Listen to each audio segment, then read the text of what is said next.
Hai, apa kabar semuanya? Semoga kabar Anda baik-baik saja.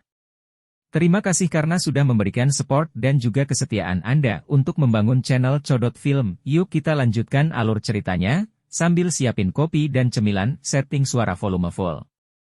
Gasken. Memutus pasokan bahan. Rumah lelang primer, lobby resepsi. Di atas meja, ada kotak batu giok kecil, di mana pil obat tergeletak dengan tenang. Karena pil yang halus, bulat, dan mengilap, aroma yang kuat dan harum memenuhi ruangan, menyebabkan semua orang merasa perhatian. Menonton pil, dua manajer rumah lelang primer, Yafei dan Guni, tidak bisa menyembunyikan kegembiraan di wajah mereka. Melalui gaun hitam, Xiao Yan dapat melihat bahwa keduanya melupakan diri mereka sendiri di depannya, yang menyebabkan dia dalam hati mengungkapkan ketidaksetujuan dan mengejek mereka, jika mereka tahu bahwa Yao Lao berhemat pada materi saat dia membuat Qi Gathering Powder ini, seperti apa ekspresi mereka? Bubuk pengumpul Qi yang dibawa Xiao Yan jauh lebih rendah dari produk yang dia gunakan sendiri, namun bubuk ini, yang dibuat setengah hati oleh Yao Lao, mampu mengejutkan Yafei dan Guni. Tuan yang terhormat, teknik alkimia Anda benar-benar mengagumkan. Qi Gathering Powder yang kamu buat sudah bisa dibandingkan dengan yang dibuat oleh alkemis tingkat 5. Guni dengan sepenuh hati memuji pil hijau muda itu.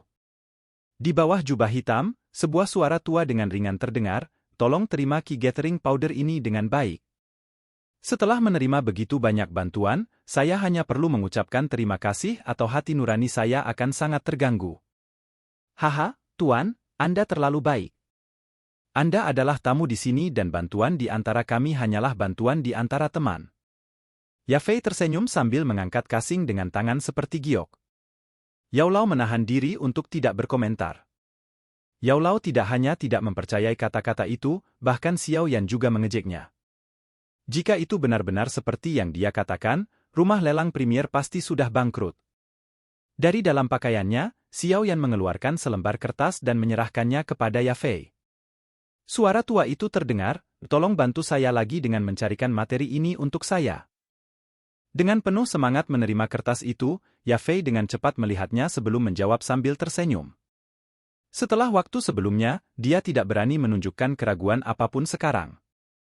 Yafei memanggil seorang gadis pelayan dengan lambaian tangan dan menyerahkan kertas itu padanya, menginstruksikan dia untuk menyiapkan bahan-bahan sesegera mungkin. Cangkir teh di tangannya, Xiao Yan menyesapnya dengan ringan.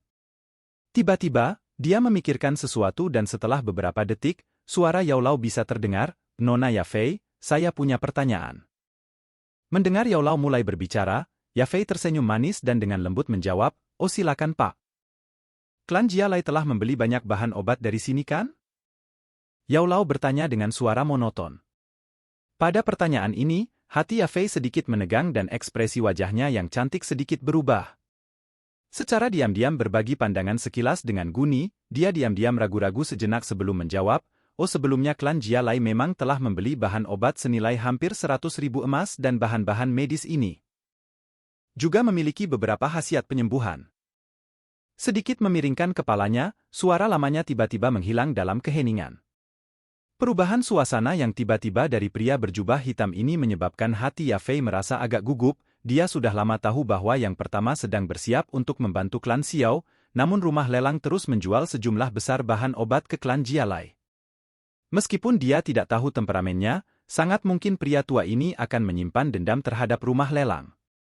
Suasana di aula secara bertahap menjadi menindas, melihat ke arah pria berjubah hitam yang diam, Yafei mulai merasa gelisah.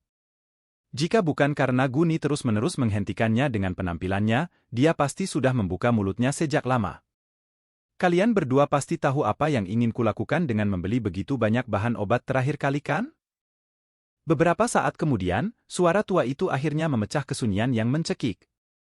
Sedikit menggigit bibir merahnya, Yafei sedikit menganggukkan kepalanya dan menjawab dengan nada rendah, Tuan bermaksud untuk memperbaiki bahan menjadi obat penyembuhan untuk membantu Xiao Clan, ya? Tepat sebelum aku datang, aku menyerahkan semua obat penyembuhan yang dimurnikan kepada Xiao Clan. Sedikit mengangguk, Yao Lao berkata dengan suara yang dalam, mungkin dalam 2 hari lagi, klan Xiao dan klan Jia Lai akan mulai menggunakan obat penyembuh untuk memperebutkan popularitas di kota Wutan. Menghadapi topik seperti ini, Yafei tidak tahu bagaimana menjawabnya, jadi dia hanya bisa dengan cerdik menjaga diamnya. Pembuatan obat penyembuhan membutuhkan banyak bahan medis bermutu rendah. Di kota Wutan, selain rumah lelang primer, tidak ada kios obat lain yang mampu menyediakan jumlah sebesar itu. Melihat Yafei yang tanpa kata, Yao Lao terus berkomentar pada dirinya sendiri. Pada tahap akhir dari pertarungan pengobatan penyembuhan ini, selain harga dan kualitas, ketersediaan bahan obat yang cukup merupakan faktor kunci. Jadi, saya berharap rumah lelang primer akan menolak untuk menyediakan bahan obat klan Jialai mulai sekarang. Saat suara Yao Lao bergema, garis pandang Xiao Yan menembus mantel hitam dan fokus pada kecantikan dewasa yang secantik roh rubah. Dia memiliki kurang dari 2 bulan tersisa di kota Wutan dan dengan demikian, dalam waktu ini, dia harus membantu ayahnya untuk mengalahkan klan Jialai. Hanya dengan begitu dia bisa pergi dalam perjalanan pelatihan dengan Yao Lao dengan nyaman. Wajah menawan Yafei sedikit berubah saat dia mendengar kata-kata Yao Lao. Dalam posisi yang sulit, dia berkata, "Tuan, rumah lelang primer kami memiliki aturan yang melarang kami terlibat dalam segala jenis konflik antar klan. Jika kami menyetujui permintaan Anda, itu sama saja dengan membantu klan Xiao secara tidak langsung, ini tidak sesuai dengan aturan kami. Aku bisa membuatkan 2 Qi Gathering Pills untukmu tanpa biaya." Kata Yao Lao, tidak terganggu. "Tuan, ini bukan masalah obat mujarab, sungguh." Kebujukan 2 pil pengumpul Qi menyebabkan tangan halus Yafei bergetar, namun dia terus bertahan. 3 pil. "Tuan," Yafei memaksakan senyum, tepat di sampingnya, wajah Guni berkerut, 3 pil Gathering Qi? Itu akan bernilai setidaknya 500.000 emas, kan? 5 pil. Suara tua yang dipersenjatai dengan nada acuh tak acuh tanpa henti menabrak garis dasar di hati Yafei. HRRR, mata besar Yafei menutup saat dia dengan ringan menghirup udara dingin. Setelah sekian lama, matanya tiba-tiba terbuka, Yafei tertawa pahit saat dia berkata, "Tuan, Anda menang. Mulai sekarang, rumah lelang primer tidak akan pernah lagi menyediakan klan Jialai bahan medis apapun." Keinginan Nona Yafei memang agak di luar harapanku, 1 bulan kemudian saya akan bawa barang. Tentu saja hanya jika rumah lelang primer tidak mengecewakan saya. Kata Yao Lao sambil tertawa kecil. "Tuan, tenanglah, Yafei tahu siapa yang penting dan siapa yang tidak terlalu jelas. Bagaimanapun, Yafei sudah mengalami bertahun-tahun di rumah lelang, jadi dia dengan cepat tenang. Antara klan Jialai dan seorang alkemis yang setidaknya berada di tingkat keempat, sama sekali tidak ada perbandingan. Pilihan tidak sulit dibuat, sebenarnya, kesulitan sebenarnya terletak pada bagaimana memilih momen terbaik untuk mendapatkan keuntungan terbesar dan Yafei sangat puas dengan hasil saat ini. Silakan pergi ke."